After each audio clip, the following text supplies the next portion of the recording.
Sometimes we may feel that we ourselves aren't very creative.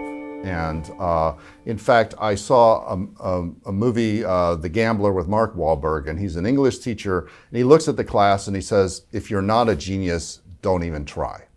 And I can't think of more horrible advice to give anybody. The fact of the matter is we all are born with a creative license. We have this software running in our brains. When I look at my heroes in composition, they are all incredible risk takers. And it's a constant reminder that you can't introduce something new to the world and be certain of the results. And so tolerating the risk, living with the risk, even enjoying it is again part of being a creative person. And that's something that you have to train in young people. One of the ways you do that is you praise their effort, not necessarily the results.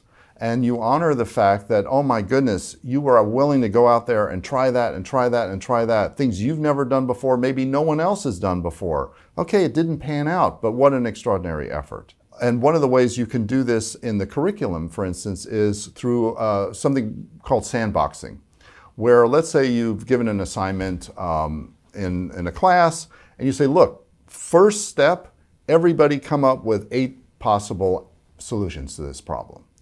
But I'm not going to grade them, but you and I will have a conversation about which ones are more successful and which ones are less successful. And I'll give you some feedback and I'll listen to what you feel about it. You can tell me your favorite was number 3. I can say 5 looks pretty awesome. And then together we'll decide which one you develop to completion, and that's the one you'll get graded on.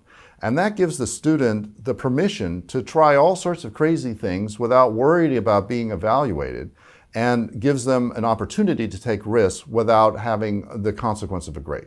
It's one of the problems with standardized testing in the schools, for instance, because there is a premium on coming up with the right answer as fast as possible.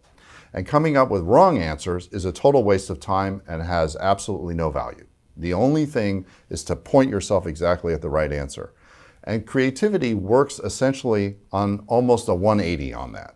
That the whole idea is to spend as much time as possible proliferating options, having standards of judgment which vary from field to field as to which ones deserve to be developed to completion, and then letting all the other ones go, but with gratitude that they gave you a full spectrum of possibilities. So what's most important is that we have to give every child the chance to take received knowledge and use it as a springboard, and to use it as a launching pad, to experiment, to try out things their own way, to take what we treasure from the past and totally remodel it and redesign it. When we do that, we will have a thriving culture and society of innovation.